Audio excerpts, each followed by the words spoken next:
meus lindos! Como é que vocês estão? Vocês estão massa? Gente, hoje mais um podcast aqui e hoje com essa pessoa maravilhosa. Olha só como é que essa mulher tá bonita aqui. Reni Batista. Gente, se eu vou falar o currículo dessa mulher aqui, nós vamos fazer um podcast só de currículo dela. Porque não tem condição, não. A gente tava batendo um papo antes aqui e assim, eu tive que cortar o papo antes porque ela tava falando, a gente tava conversando tanta coisa que eu pensei assim, não, véio, a gente tem que falar isso gravando e tal. Reni, como é que você tá? Boa noite. Boa noite, estou bem. Uma correria danada, né? Mês da Consciência Negra, a gente tem muito serviço, mas estou muito feliz. Exatamente. O objetivo desse vídeo é exatamente porque hoje, né? Hoje é o dia que vocês estão vendo esse vídeo, é o dia da Consciência Negra. E é um assunto delicado, porém necessário, né, Reni? Reni, primeiro eu quero te agradecer demais. Eu tô, assim, muito feliz que você tenha aceito o convite, né?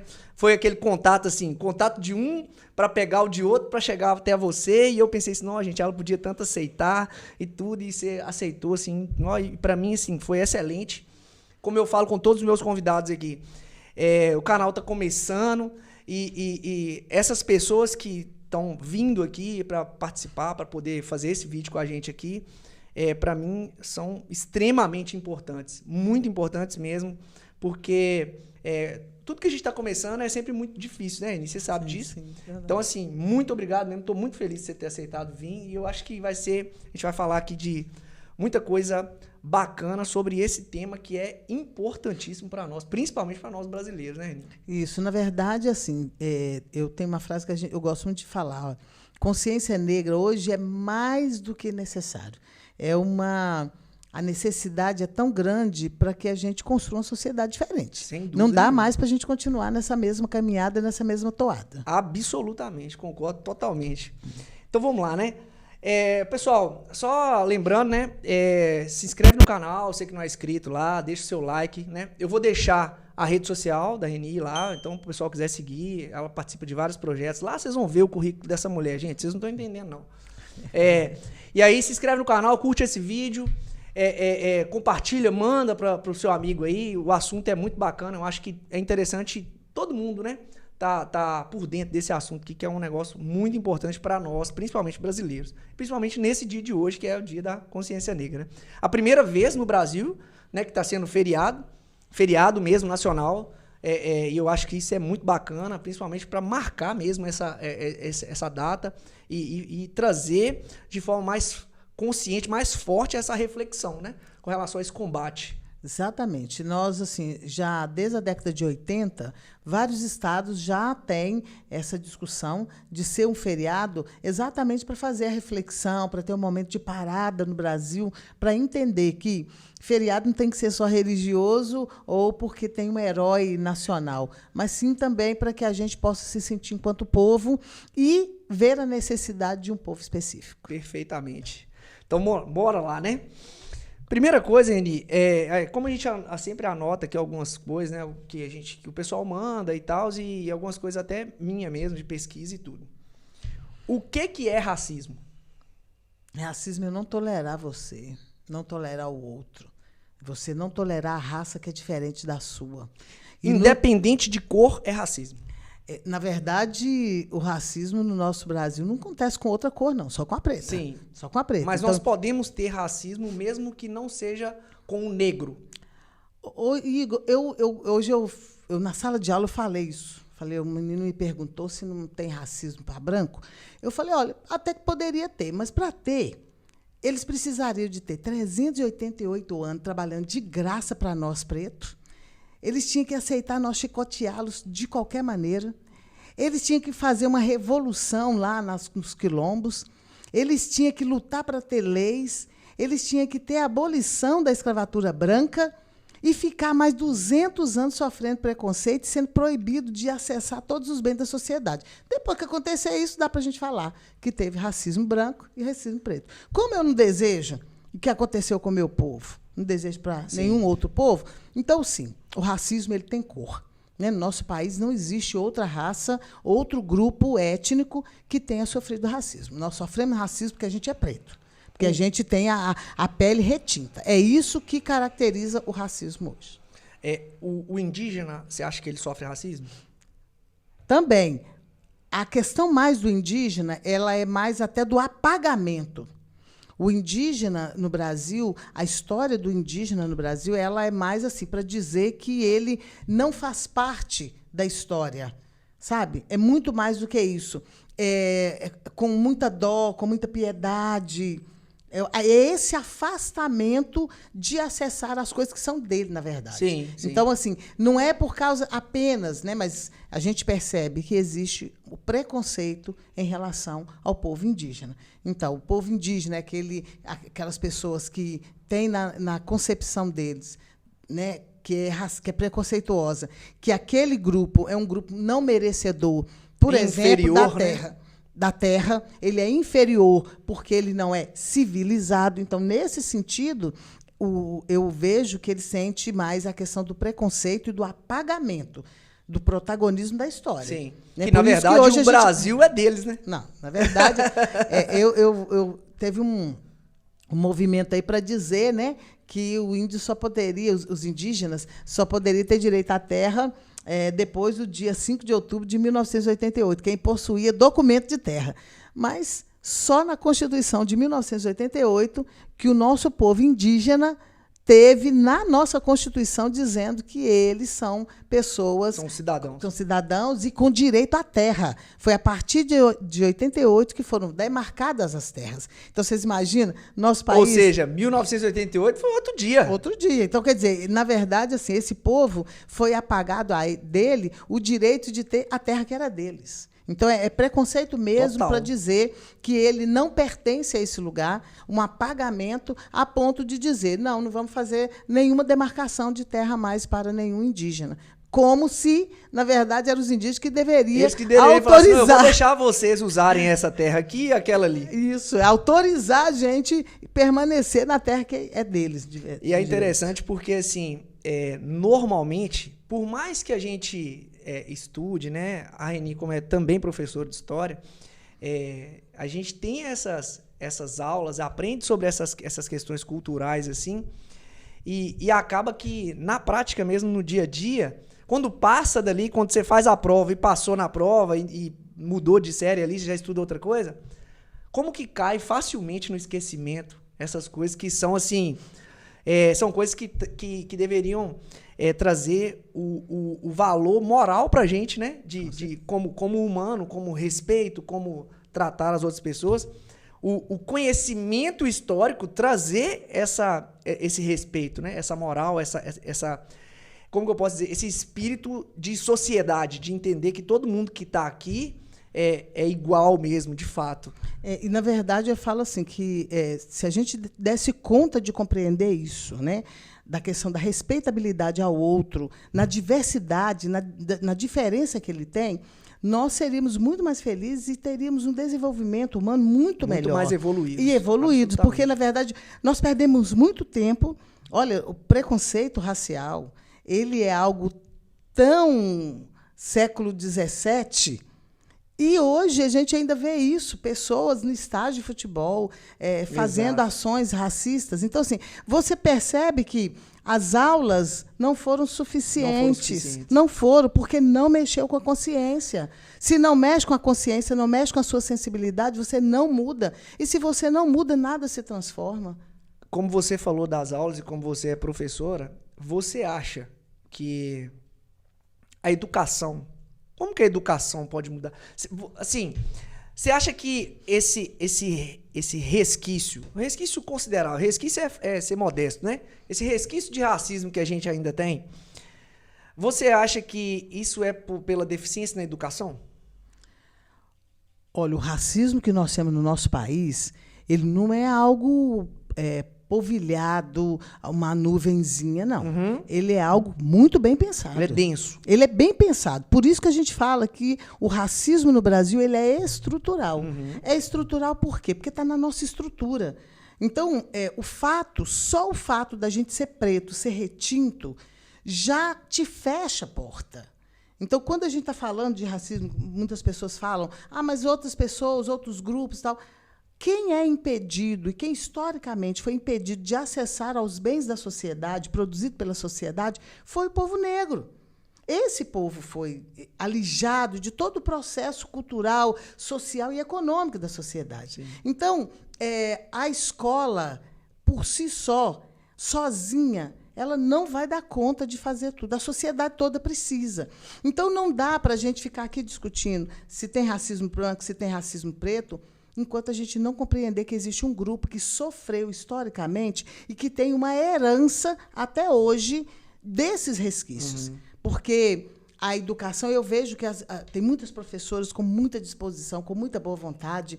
Nós temos leis no nosso país que obriga a gente acaba a olhar... sendo obrigado, né? Isso. É isso que eu não queria. Porque o ideal não é você ser obrigada. O ideal é a consciência, né? Mas aí, como não tem, o que acontece? Você acaba tendo que fazer leis. Então, a lei, por exemplo, a Lei 10.639, é para quê? Para obrigar a colocar no currículo da escola o histórico da África. Porque, até então, a escola só falava da história negra só na escravidão. E aí esquecia de falar dos grandes reinos que existiam na África, do qual nós somos herdeiros. Exatamente. Então, assim, falar que eu sou herdeira de nobre, você me coloca num outro patamar. Agora, herdeiro de escravo... Isso, e é uma questão, assim, que quando a gente fala de racismo e a gente fala de cultura africana, todo mundo só lembra de escravo. Só de escravo. Todo mundo só lembra de escravo. E é impressionante. Quem falar que não, cara, tá mentindo. E a gente até muda, Igor, a nomenclatura, né? A gente... Hoje o movimento escravizados. negro de escravizados. Verdade. Porque dá a impressão de que a gente, assim, eles colocaram uma inscrição, quem quer ser escravo no Brasil? Exatamente. A gente vai lá para poder dizer que essa escravizados era uma situação que eles foram colocados. Eles não eram escravos, eles foram escravizados. Exato, foram colocados nessa situação. Então, assim, eu me recuso a chegar numa sala de aula e dar a minha explicação, apresentar o povo negro a partir do processo de escravização. Aqui no Brasil. Então, assim, se você pega os reinos Mali, você pega Benin, você pega aquele povo todo... Eram altamente prósperos. E aí, você chega... Eu falo que isso é recente. Você chega dentro de uma sala de aula e se pergunta assim... Pessoal, fala para mim uma das 8ª maravilhas do mundo... que é um enigma até hoje, a alta tecnologia que está na África. Até então, todo mundo fala... Começa a pensar, na hora que fala África, todo mundo fala assim, oi? Tipo assim... O pessoal não tem nem consciência que o Egito está na África, não. Exatamente, exatamente. Verdade. A gente não cola, isso não cola. E o pessoal não tem a consciência lógica de que o povo egípcio era africano. Era africano. Tipo assim, é um negócio sensacional. Não, você quer mais? Os estudos hollywoodianos, qual que foi a representatividade de Cleópatra? Foi Elizabeth Taylor, branca, do olho azul. Então, assim, ela era egípcia. E é engraçado porque eu vi você viu, né, também, né? O negócio, a gente viu um documentário da Cleópatra agora, que tá no Netflix. Sensacional. Não sei se você já viu esse documentário. Não vi ainda, não. Novo, tá no Netflix. Muito bom, maravilhoso. É top, John. Indico pra você assistir. Ficou muito top. Não tô ganhando nada disso no Netflix, não, tá? Então, assim, muito top. Eu achei assim, como eu já li muita coisa sobre o Império Egípcio, sobre a história de Cleópatra e tal, eu achei, assim, muito top. Eu achei bem fiel, sabe? Esse documentário da Cleópatra. E é o que a gente tá falando. O pessoal é tão alienado, né? Que quando você fala em África, o pessoal, eles não conseguem lembrar. A gente só lembra do que a gente aprende, né? Sim. Eu falava isso com os alunos. Ter essa consciência de, peraí, o Egito é na África. Então, os egípcios, os faraós, essa galera, todo mundo era africano. E aí é mais interessante ainda, porque quando você fala de Egito, e aí a gente tem que entender por que existe esse apagamento. Esse apagamento não é simplesmente porque a gente não falaram para a gente que o negro, a África o Egito é na África. É porque o que teve no Egito? Tecnologia de altíssima ponta. Você imagina o que é o processo de mumificação. Hoje, a medicina aí, ela vai beber na fonte desse povo. Papel, a cerveja. Cerveja. Então, tudo isso que é tecnologia do meu povo. Como é que fizeram aquelas pirâmides e não que tinha até hoje cimento? A galera não sabe, não. Tinha cimento, não. Quem é que fez? Como é que fez? Então, é você assumir que teve um povo preto que tinha africano, que tinha uma tecnologia altíssima e que esse conhecimento é um conhecimento para a humanidade e que muita gente foi olhar lá, arquitetura, medicina, vidro, astronomia. Vai olhar onde? Lá na África. E assumir isso foi proposital. Sabe por quê, Igor? Aqui na América foi o único lugar em toda a história da humanidade que nós vamos ter a escravidão por tom de pele, porque era preta. Não se teve nenhuma história no mundo inteiro, antes de Cristo, depois de Cristo, Idade Média, Idade Moderna, nas cavernas, que a escravidão, processo de escravidão... Se dava pela cor da pele. Se dava pela cor da pele. Porque, assim, eu li um negócio, as origens da escravidão não eram por causa da cor da pele. A origem da escravidão, ela se dá o seguinte, um povo conquistava outro povo, Exato. Independente da cor, independente de qualquer coisa, esse povo que era conquistado era escravo de quem conquistou, tá tudo Exatamente. certo, era isso. Era por conquistas. Isso. E aqui na América Latina a gente tem isso. Aqui na América toda, né? Estados Unidos, América Central, do Sul, foi exatamente isso, era tom da pele. E essa questão, ela foi muito bem pensada.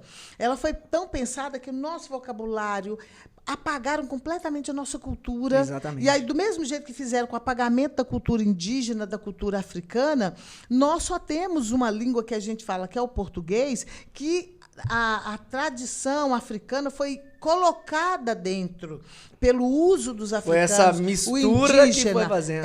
Mas, na realidade, não se tem documentação. Eu, por exemplo, gostaria muito de saber qual é o tronco da minha ancestralidade. Entendi. Onde é o reino do qual os meus antepassados saíram? Sim. Né? De onde que eu vi? Você é herdeira de qual, eu sou de qual reinado, né? De qual reinado? Eu queria sim, isso. Claro. Sabe? Nós não temos, porque a gente não... O que nós temos é o que foi passado para a gente, o que era interessante passar. Então, a língua nossa, por exemplo, hoje, os maiores guardiões, eu agradeço muito, são as pessoas de terreiro. São as pessoas de religião de matriz africana. Eles é que são realmente as pessoas que protegem e que têm esse nosso saber, o guardado, que uma foi passando para a outra. E eu agradeço muito e continuem passando isso para gerações deles. E entra naquele... Aí, e de qualquer forma é cercado pelo preconceito racial. Ou seja, você sai do racismo por causa da sua cor. E quando você tem um movimento que vai tentar preservar essas culturas no âmbito religioso, você sofre um outro preconceito. Você sofre um outro preconceito que é o racismo religioso que a gente vive no Brasil. Isso, né? Inclusive tem um vídeo no canal que eu postei, que eu fiz aí sobre intolerância religiosa, mas a Renê estava conversando sobre isso. E assim, é nítido como o racismo ele transpõe a barreira social e entra no fenômeno religioso. Quando, eu estava conversando sobre isso com o pessoal esses dias, quando as pessoas podem fazer cultos do cristianismo na rua, na esquina, e entrega folhinho, todo mundo passa por ali, acha tranquilo, mas se algum dia alguma galera da Umbanda, do Candomblé for fazer alguma manifestação, algum rito religioso ali na rua, com certeza vai ter muito preconceito. Com certeza vai ter muita gente falando mal. Eu vou lembrar um fato aqui. Em 2015, nós fizemos 2015 mesmo, a primeira caminhada pela paz. E para promover mesmo. Aí nós convidamos o Movimento Negro organizado aqui do Vale do Aço, nós convidamos, assim, líderes religiosos de várias religiões aqui em Ipatinga, né? Da religião. Todas. Convidamos todos, inclusive, de matriz africana, os espíritas, todo mundo que tinha alguma religiosidade. Sim. E que estava realmente pensando que o mundo poderia viver melhor com a paz. Sim. E aí, depois que nós fizemos uma caminhada mesmo, e nessa caminhada a gente já se deparou, assim, chegando de manhã, a gente fez uma concentração em uma praça, aí teve grupos religiosos que foram lá de madrugada para fazer oração naquele lugar, porque já sabia que no outro dia nós estaríamos lá, mesmo sabendo que o objetivo era a paz, e que teria pessoas, inclusive, que defendiam a religião daquelas pessoas. Né? Elas foram lá para para mostrar que vão limpar isso aqui porque eles vão sujar, eles vão trazer o demônio, eles vão trazer não sei o quê. Você acha que o cristianismo, a cultura cristã, ela contribui para o racismo? O cristianismo ele fortaleceu todas as formas de violência contra o povo negro, né? Ele, a partir do momento que eu entendendo do evangelho, partindo que quem é cristão segue a Jesus Cristo. Sim. E Jesus Cristo ele tem um projeto que é um projeto de brilhar os olhos de muitas pessoas. É um projeto de acolhida, é um projeto de cuidado, Sim. é um projeto de amor, o é um evangelho, projeto né? de misericórdia. Sim. Então, se é esse projeto, e essas pessoas estão defendendo esse projeto, não cabe você aceitar uma pessoa ser ferrada, marcada a ferro e batizada ao mesmo tempo. Exatamente. Então, assim, isso é de uma desumanidade muito grande. Então, nós tivemos, né, o Papa, que já, inclusive, já fez pedido de perdão ao povo negro. Em nome da Igreja Católica. Em nome da Igreja Católica. Sim. Exatamente por isso, por reconhecer que a história da igreja, em especial da Igreja Católica,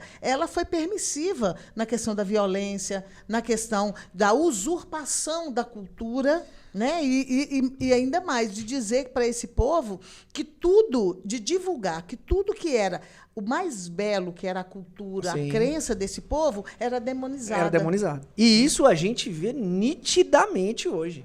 Demonização das religiões de matriz africana. Do sagrado da religião de matriz africana. Cara, isso é uma coisa assim, entre outras, que eu tenho batido muito nessa tecla, sabe? Estudando, hoje eu curso ciência da religião. Então, assim, é uma das coisas que eu mais tenho batido na tecla sobre isso aí. Desmontar essa cúpula preconceituosa que o cristianismo criou, essa capa preconceituosa que o cristianismo criou em todo mundo, como a gente estava conversando ali fora. Eu era assim, enquanto cristão eu era assim, que os deuses da Umbanda, do Candomblé, de qualquer outra coisa, eram demônios. Isso. Então, assim, e hoje, eu até falo isso com algumas pessoas que conversam sobre isso aí, eu tenho uma vergonha disso. Olha, eu sou católica e eu vejo assim que bom que você dá conta, né? Eu falo que eu sou católica, eu tenho uma felicidade de dizer assim, olha, pelo evangelho que eu acredito, eu tenho tranquilidade para acolher todas as religiões de matriz africana e mais, aprender. Eu aprendo os cantos, sim, eu aprendo como que eu chego. Do mesmo jeito, eu vou entrar numa igreja protestante, como que eu chego? Como que eu vou a essa igreja? Sim. Eu não posso ir de qualquer maneira. Sim. Eu não vou para respeitando aquele lugar sagrado daquelas pessoas. Exatamente. Então, assim, da mesma forma como quando vai se ter uma atividade em praça, em campo, da minha religiosidade ou da religiosidade de outros, o que é necessário é respeitar isso, o que é sagrado para aquele povo. Exatamente. Então, e quando você percebe isso, você vai aprendendo com isso. Eu tenho muita alegria mesmo de ter sido criada, né, por uma família onde o preconceito religioso não existiu. Mesmo eu sendo católica, eu fui levada a conhecer e a respeitar e a tomar bênção. Isso por isso que eu tomo bênção às mães de santos. Isso é sensacional. Sim, porque elas abençoam. E eu peço a bênção porque elas têm uma tradição, uma sabedoria que eu queria muito ter para mim. Queria que a minha religião também passasse para mim. A minha cultura, a cultura Exatamente. Dos meus antepassados. E é só lá que tem. Exatamente. Eu acho isso aí sensacional. Igual eu tô te falando, eu tenho uma vergonha de ter tido esse comportamento preconceituoso, cara. E hoje eu, né? Assim, hoje eu não tenho. E eu lembro desses momentos assim que eu fico realmente envergonhado. Seguinte.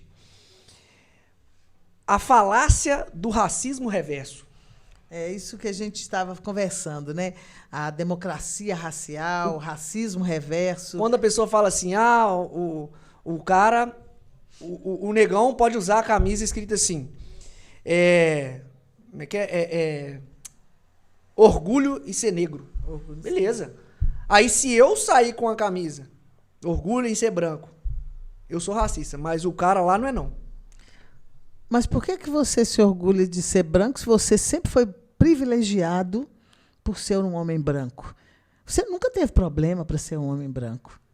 O ser branco de você, bem pelo contrário, ele abre portas para você. Então, o fato da pessoa simplesmente querer diminuir ou silenciar um grupo específico que precisa e que busca se autoafirmar. Porque não é fácil você ter uma vida inteira sendo contada uma história para você de coisa ruim. Sim. Imagina, você fica a vida inteira. Olha, tudo nosso é ruim, cara. Você pega a linguagem, o que eles usam na linguagem para poder informar o nosso cabelo, as pessoas ainda utilizam a expressão cabelo ruim. Exatamente. Então, assim... Depois nós vamos falar sobre as expressões, né? O que tem cabelo ruim? O fato da gente ter lábios grossos, o nosso nariz se achatado, isso são características do meu povo. É engraçado e isso que grita e faz o povo ficar com raiva da gente. É engraçado, eu fui corrigido há uns dias atrás sobre isso. Que eu tava conversando com uma pessoa, a gente falou assim, todo mundo tem frustrações com alguma coisa no corpo e tal. Aí eu falei assim, cara, eu acho que meu nariz é muito grande, assim, eu queria que meu nariz fosse menor um pouco, e meu cabelo é ruim, eu queria ter o cabelo bom. Aí essa pessoa me corrigiu, mas ela falou assim, não existe cabelo ruim. Eu falei assim, eu acho que meu cabelo é ruim, eu queria ter o cabelo bom. Aí a pessoa falou assim, o que é cabelo bom e cabelo ruim? Não, o seu cabelo é crespo, é diferente, o seu cabelo é mais grosso, tal, não sei o quê. Aí realmente, é cabelo ruim, porque eu tava pensando exatamente nisso. Né? A questão do cabelo ruim. Por que o meu cabelo é ruim? Porque meu cabelo não é liso. Sim. Então, assim, o cabelo liso é o bom. O cabelo crespo é ruim. Entendeu? Então, é nesse sentido que a gente fala assim, por que nós, enquanto povo negro, a gente tem que estar o tempo todo se autoafirmando? Para a gente, primeiro, conhecer a nossa história, porque para a gente se autoafirmar, para a gente ter orgulho da gente, a gente tem que conhecer a nossa história. Para conhecer a nossa história, gente, foi uma luta nesse nosso país. Se a gente não contasse com as iás, as babalorixás, as iabás, para contar essa história para alguma pessoa, colocar em algum livro para a gente poder ter acesso... Se não fosse isso, estava apagado, isso, literalmente. Estava apagado. Isso é um então, fato. O orgulho, hoje, quando a gente coloca no peito orgulho de ser negro, é para dizer assim, olha, apesar de tudo que vocês fizeram, apesar do massacre que vocês fizeram ao meu povo há 388 anos, apesar de vocês terem nos proibido de possuir terra, apesar de vocês terem nos proibido de ter acesso à educação, apesar de vocês falar que tudo que da minha religião, da minha cultura é ruim, nós estamos aqui, nós estamos vivos, nós estamos tendo orgulho dessa história que foi construída. E eu acho que, a gente falando dentro desse contexto, eu acho assim, é difícil a gente falar de racismo e não falar sobre religião, né, Reni? Eu acho que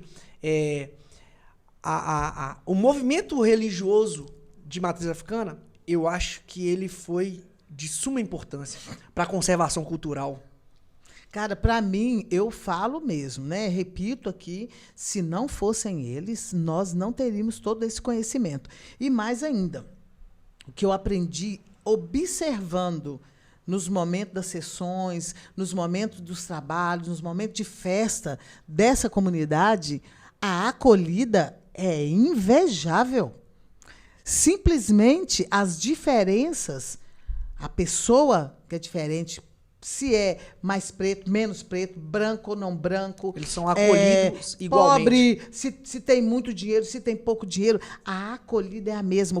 O que mais me impressionou é o quanto que cada uma dessas pessoas que pertencem, eles pertencem, gente, olha a expressão, eles pertencem a uma casa.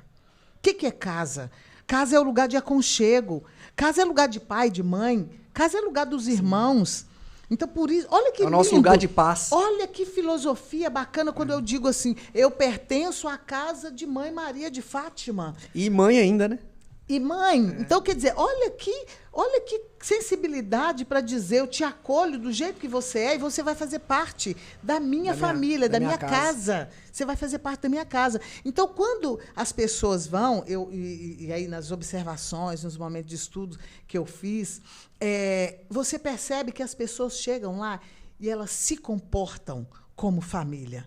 Se um tiver com problema, ou se tiver que resolver o problema de um, todos vão estar juntos. Isso é mesmo que a gente tenha divergência. Porque a gente tem divergência em todos os Claro, aspectos, inclusive dentro de casa, dentro da família. A gente convive em sociedade. Exatamente. A gente tem isso, né? E aí, a forma como se resolvem problemas lá, né? Bem diferente das religiões. As picuinhas que existem lá, e infinitamente menores do que as que algumas eu já presenciei em outras religiões. Então, assim, essa acolhida faz com que esse povo perceba a necessidade da cultura, perceba a necessidade da existência deles. Sim. Se a gente não tivesse eles, nós não teríamos condições nenhuma para continuar a nossa história. E até de escrever. Tenho orgulho de poder ver que nós temos uma possibilidade de ter uma religião de maneira diferenciada, de ter uma acolhida. Que te representa. E mesmo que a religião, por exemplo, que seja outras, mas vamos pegar o exemplo da acolhida, de pegar o diferente, que a gente não... As pessoas chegarem lá com todo aquele conhecimento, com toda aquela cultura que ele tem, e ele ser acolhido naquele espaço, daquele jeito. E aí eu digo uma frase que eu gosto muito, eu acredito muito nisso. Se a sua religião não te faz ser um ser humano melhor, sai dela. Sai dela. Você tem que trocar de religião. Exatamente. Porque, na verdade, assim, a religião não tem nenhuma religião que fala assim, ó, vem pra cá pra você ser pior. Isso. Não, vem pra cá pra você... A propaganda é ser sempre melhor. Melhor, pra você receber a salvação, pra você... Conhecer Deus. Pra você ter uma salvação, pra você evoluir. Então, se é pra ser bom, então você tem que ser bom. Que seja bom. E não dá pra ser bom só com aquele que é bonito. E não sou eu que tô dizendo isso. Isso é evangelho de Cristo. Sim, quando diz assim, olha... É muito bacana aqui, todo mundo que está aqui dentro da igreja, mas você tem que amar aquele que está lá fora e que não te ama. Exatamente. Então, se é isso, né, se a gente consegue colocar isso na nossa concepção de vida e dentro da religiosidade, e a gente consegue transformar todo mundo, caramba, nós vamos ter uma sociedade super diferente. Totalmente. Top demais. Eu vou saltar um tema aqui, porque ele é um pouquinho mais delicado, mas eu gosto. Cotas raciais. Você é contra ou a favor? Tem gente que é contra, tem gente que é a favor. Eu tenho minhas dúvidas. Não vou falar que eu sou a favor, porque eu estou na sua frente aqui, não. Eu tenho minhas dúvidas. Eu penso se... O que me deixa em dúvida, Reni, é se isso não evidencia mais a diferença entre branco e negro ou se realmente compensa. Porque a minha dúvida eu sou uma pessoa que... se é uma coisa que vai fazer com que as pessoas sejam ajudadas, independente se eu estou sendo ajudado junto com essas pessoas ou não, para mim isso é sensacional, tem que ajudar mesmo. Agora, eu acho que num âmbito conceitual, será que a cota ela não vai evidenciar uma diferença mais do que incluir, mais do que ajudar? Então, vamos refletir da seguinte maneira. Você foi levado quando você era pequeno? Se eu fui levado, assim, de bagunceiro? Bagunceiro? Assim, razoavelmente. Eu acho que eu fui menos do que o normal. Tá, então, o menino que é razoavelmente levado, normalmente tem um colega que ou quebrou uma vidraça ou fez uma traquinagem. Sim. Ok? As mães, normalmente, elas têm uma postura que é muito única. Joguei a bola e quebrei a vidraça da vizinha. Qual a postura da mãe? Castigar o menino. E fazer mais o quê com a vizinha? Ir lá e pagar a vidraça. Isso se chama reparar. Você vai fazer um reparo. Porque a bagunça foi feita. Sim. O estrago foi feito. Né? Aquela vidraça lá, aquele vidro tinha... quando foi colocado numa janela e na outra. Então, ele tinha concordância, existiu aquele mesmo modelo. O objetivo do vidro de fechar a janela, de proteger. Quando você quebra, até para você achar do mesmo modelo, é difícil. Às vezes, se for liso, vai colocar, porém, esse aqui que vai ser novo, vai ficar muito novo. Sim, vai ficar um pouquinho diferente do de lá. É isso que está dizendo. Mesmo que você reparou, o estrago foi feito e ele deixa sinais, ele deixa marcas. Hoje, eu estou usando este exemplo para dizer que as cotas, ela é uma forma de reparar um erro que nossos governos passados fizeram com o nosso povo.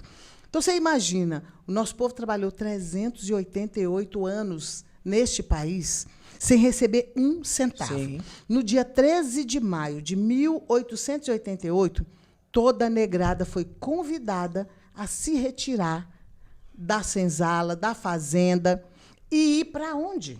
Ele não tinha Minha Casa Minha Vida. Nunca. Ele não tinha FGTS. Não tinha fundo de garantia.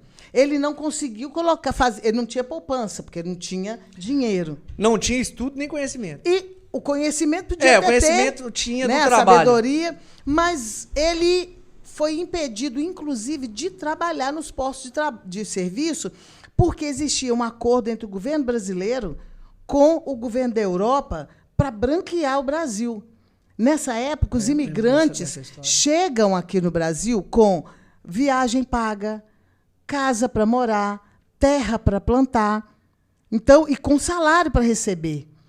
E mais, com o processo de abolição, os fazendeiros foram indenizados.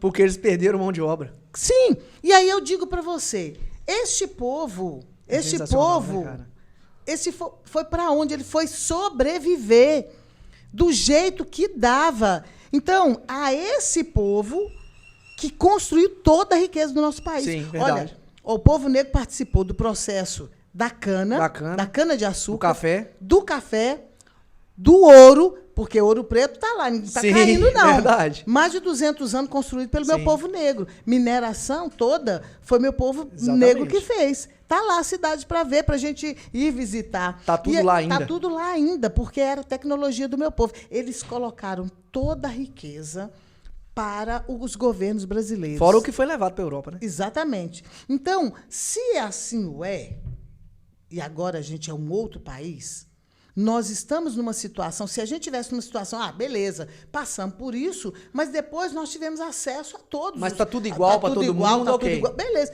mas não está. Não está. Nós somos hoje declaradamente, porque as pessoas não gostam de se declarar negra nas pesquisas, então, nós somos declarados hoje 54% da população, mais ou menos. Ou seja, a maioria da população ainda assim, não sendo todo mundo querendo se declarar, porque no meio desse aí muita gente se declara pardo, e aí o IBGE, preto e pardo, ele considera negro, 54% nós somos maioria. Mas nós não somos maioria nos lugares de poder, nós não somos maioria nos espaços de decisão, nós não somos maioria nos espaços economicamente elevados, mas nós somos maioria nos lugares mais pesados, por causa dessa herança que foi tão maldita, que é o processo de colonização do nosso país. E isso ficou para nós até hoje, a ponto da gente falar assim, tudo bem, mas então vou fazer aí as cotas para pobre. Vai pegar todo. Por isso que a gente concorda com a cota para baixa renda, porque pega o nosso povo todo preto. Sim. Por isso que a gente concorda com... A vantagem da cota de baixa renda é que você pega o povo branco, que é de baixa renda também. Sim, mas a maioria é preto. Vai pegar o preto. Sim, verdade. Da mesma forma. Então as cotas para aluno que é da rede pública. Quem é que está na rede pública? Qual é a maioria que está lá na rede pública? Então, nesse sentido, a gente precisa de entender as cotas. Eu adoraria chegar em algum momento da minha história e falar assim, gente, graças a Deus, a gente não precisa mais de cotas. Não precisa. Porque realmente nós conseguimos chegar ao nível da igualdade. Mas enquanto a gente não faz, aquela janela. É aquela janela que já fez um estrago e que a gente precisa de reparar. Mesmo e tentar igualar ela da melhor forma possível. Sim. Porque o estrago já foi feito. Sim. Você imagina o que é uma pessoa negra, ela não conseguiu olhar no espelho e não conseguir ver refletido ali nenhum tipo de beleza? Porque isso foi falado para nós o tempo todo. Não foi refletido nenhuma beleza para nós. Então, falar que a gente tem orgulho, falar que a gente, da nossa religiosidade com tranquilidade, falar do não nosso ter vergonha, povo, né, de não falar ter da vergonha, religiosidade. Eu vejo que assim, inclusive eu até falei sobre isso, cara. As pessoas não se declaram. Não se declaram. As pessoas não se declaram porque tem vergonha. Você chega num lugar, por exemplo, num escritório, e numa repartição pública, seja lá o que for, e... todo mundo, você conversa com, sou cristã, sou católica, não sei o quê, você é de alguma religião de matriz africana, ou que seja uma outra religião diferente, mesmo que não seja de matriz africana, a pessoa não tem coragem de falar. Não. A pessoa fala o quê? Eu sou católico. Sim. Porque quem não é nada é católico. Né? No Brasil, quem não é nada é católico, né? É verdade, digamos. é verdade. E aí, o brasileiro nasce católico, né? Então, assim, Aí a pessoa não tem coragem de falar, porque ela tem medo de sofrer preconceito, de sofrer essa separação, as pessoas olharem diferente. E é isso que eu falo assim, que são as maneiras que o nosso povo resolveu, porque a gente precisa de resolver as coisas da gente. Então, eu não posso ficar o tempo todo sendo jogado na minha cara que eu faço parte de um povo que não presta, de um grupo que não valia nada, E é isso. Aí eu falo, gente, que loucura. Só com histórias ruins, né? Só com histórias ruins. Eu falei, como assim de história ruim? Se o Brasil, toda essa riqueza, quem construiu foi meu povo. E aí, se você não consegue compreender isso, que a gente precisa de reparar, porque não tem jeito. Se o nosso país não olhar para o povo negro, se não olhar para o povo favelado, periférico, e fazer uma transformação para que esse povo fique com a vida melhor, não melhora esse país. Exatamente. Não melhora. E aí a gente não precisa ser só nós. Tem que ser todo mundo entender isso e todo mundo trabalhar para isso. Exato. Dentro do que você falou aí da questão da pessoa se olhar no espelho, não achar bonita, porque é negra e tudo mais, entrando no próximo tópico aqui, que é hipersexualização do negro. A questão da hipersexualização do negro. Quando a gente conversou, né, eu até falei com você que eu li alguns trechos do livro que chama Solidão da Mulher Negra, né? Esqueci o nome da autora. E assim, e aí eu fui lendo algumas coisas, eu vi algumas resenhas no YouTube sobre esse livro, e eu fui... Sabe como você vai lendo e vai abaixando assim, na mesa de vergonha? Você vai... E você pensa assim, cara, quantas vezes eu falei isso? Quantas vezes eu ri de pessoas que estavam falando isso? Quantas vezes eu usei isso como motivo de ou de piada ou até de me colocar em posição boa, que é o que a gente estava falando. Então, assim, sobre hipersexualização da pessoa, né, do negro. Na verdade, eu vejo assim que quando a gente fala sobre, principalmente a mulher negra, né, há uma diferença muito grande, né? O processo colonial ele deu funções diferentes para as mulheres. As mulheres negras, elas não prestavam para o ofício do casar, de ter uma casa, não. Ela era para outras funções e para trabalhar. E aí essa hipersexualização, ela vem muito, principalmente numa expressão que a gente utiliza e às vezes a gente acha assim que é supernatural, que é a mulata. Né? Quando a gente fala da mulata, a gente já vem logo aquela bonitona, gostosona. Né? Que a gente falou da aglobeleza. A aglobeleza. A mulata é a aglobeleza. E é engraçado que, como a gente estava falando, na década de 80 e 90, esse termo mulata era assim, a mulata era a cara do Brasil. Exatamente. Né? A mulata era a cara do Brasil. Né? Então, na verdade, assim, o que acontece com isso? Hoje, dentro dessa concepção, a mulher, para dizer da beleza, vem essa ideia do colorismo. Então, quanto mais a negra for mais clara o tom da pele e mais definida, ela pode ter bundona, peitão e tal, mais definida ali, mas se o tom da pele for mais clara, maior a beleza. Quanto mais retinta, mais escura, menos beleza. Essa é a concepção quando se fala isso. E isso vem dizer a quem essa mulher vai ser a obra do desejo. Qual vai ser a função dela na casa. E aí... é muito interessante quando você está falando aí de vangloriar, né? As pessoas falavam mesmo que um homem branco, quando pegava uma negra, era um homem forte, poderoso, porque dava conta. E isso, né, é inegável. O público masculino sabe disso. O que eu estou falando aqui, os homens que estão assistindo aqui sabem disso. O cara pegou uma mulher negra... Não, rapaz, o cara fala assim, rapaz, tem que ser bruto pra dar conta daquela neguinha. Isso. E assim, e quantas vezes a gente riu e falou, realmente, não, rapaz, e é engraçado, Eni, assim, falando abertamente, o meio masculino fala assim, rapaz, mas bom mesmo é uma neguinha, rapaz, se você nunca ficou com uma neguinha, você tem que ficar, rapaz, é boa demais, a mulher é isso, não sei. Aí, hoje... eu lembro dessas coisas, lembro desses diálogos e fica assim, cara, que isso? E é tão interessante que isso é tão colonial, por isso é que a gente fala assim, sabe? A mudança na concepção, na consciência brasileira, se ela precisa existir. Por isso que hoje, mais do que nunca, é necessário ter consciência Agora, negra. só um parênteses também. E outra, em contrapartida, o homem negro também. Sim. Né? Porque o homem negro que tem o coisa. Aí cara, isso é fato. Isso Sim. é um fato. O cara. É a piada. É a piada. Sim. Tipo assim, o cara olha pro. Gente, qualquer homem é inegável. Se o cara que falar que é mentira isso aí, ele é um hipócrita. O cara olha pro negão, vou tomar banho lá, o negão vai estar pelado lá no qual eu vou, não. Por quê? Subentende-se o quê? Ou seja, quando a gente faz isso, inclusive tem mulheres que fazem isso dos homens, né? Sim, do mesmo jeito que os homens fazem isso das mulheres. É a objetificação sexual do homem negro, assim como a objetificação sexual da mulher negra. Exatamente. E isso, eu estava falando que isso é tão um processo colonial, exatamente por causa disso. Quando você coloca a questão nessa, né? Os homens falavam, né?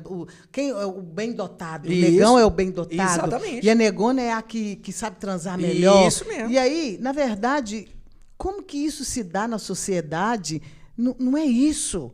As relações da gente, as nossas relações, elas podem ser boas e ruins, isso depende de como que está. Depende da química, do sentimento, do interesse, da vontade. Não tem nada a ver com o tom da pele. Isso. Agora, a gente tem que entender historicamente o que é isso. Isso tem nome, isso tem propósito. Né? O negão, o fortão, o bem-dotado, vem da origem mesmo de que era colocado um negro para reproduzir. Seu reprodutor. É o fodão, é o que dá conta de 2, 3 mulheres, engravidar 2, 3 mulheres. Era o que era fortão, era o que era bem dotado.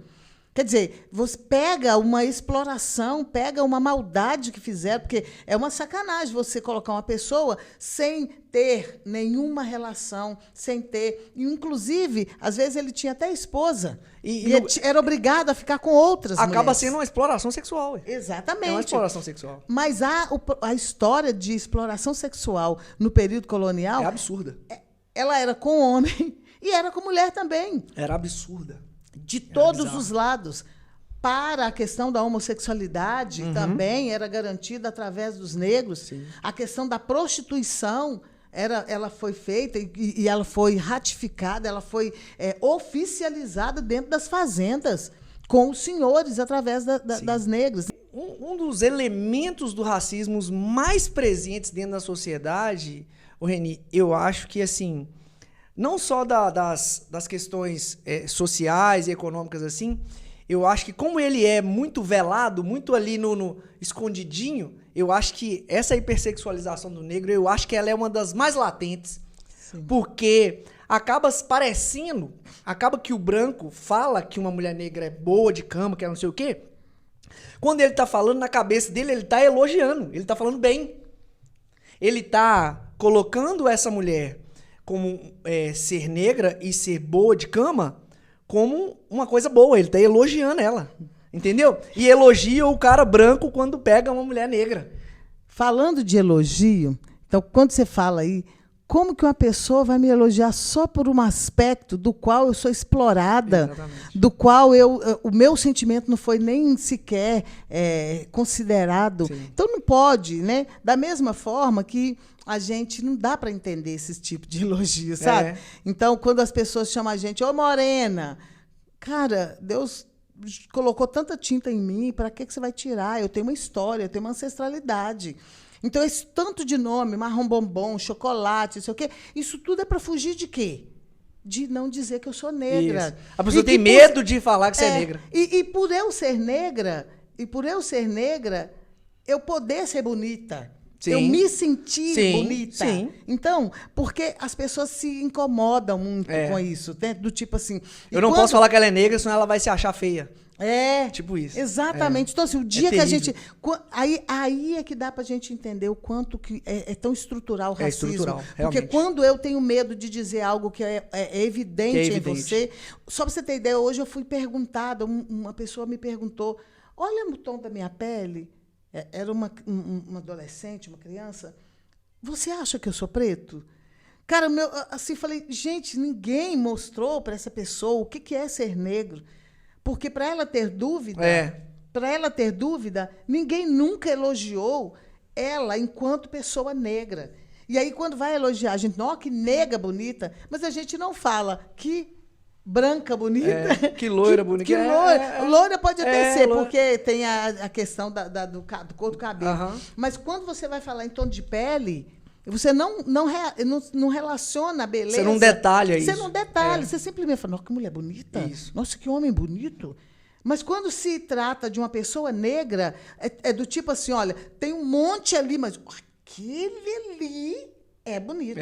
Sabe, como se a beleza fosse algo que tivesse que ter realmente padrão. Exato. Essa é a nossa sociedade. E, na verdade, assim, eu acredito que a mídia acaba impondo isso, né? Sim. Assim, os padrões de beleza, né? A gente sofre com isso. E eu acho que isso todo mundo sofre. Negros e brancos sofrem com isso, né? Outra coisa aqui, ó.